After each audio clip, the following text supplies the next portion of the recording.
তো hello guys, আমি একটি মহান কাজ করতে চলেছি। তো সেটি দেখার জন্য তোমরা ওয়েট করো। তো সেই মহান কাজটি হলো আমাদের দেশি রসগোল্লা কাটা। ইতিমধ্যে আমি সেই কাজটি করতে শুরু করে ফেলেছি।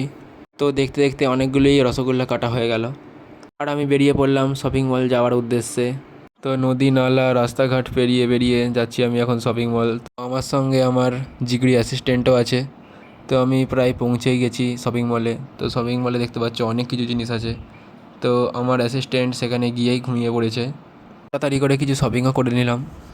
প্রকৃতির হাওয়া খেতে খেতে আমি এখন যাচ্ছি বাড়িতে। তো হঠাৎ করে দেখতে পাই একটি দেশি ঘোড়া। তো আমি তাড়াতাড়ি করে বাড়িতে চলে এলাম চান করতে যাবো বলে আমার সেই জিটি 650কে নিয়ে। তো আমি আমার জিটি 650কে নিয়ে বেরিয়ে পড়লাম।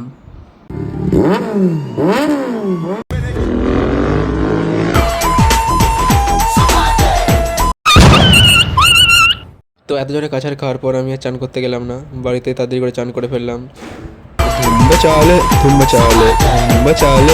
তো চান টান করে তাড়াতাড়ি করে ভাতও খেয়ে নিলাম।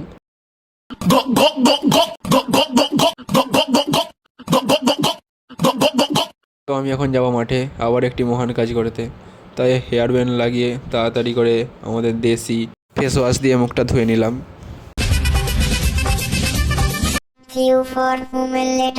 তো মাঠ থেকে এসে খুবই গরম লাগছিল, তাই তাড়াতাড়ি করে চানটাও করে নিলাম।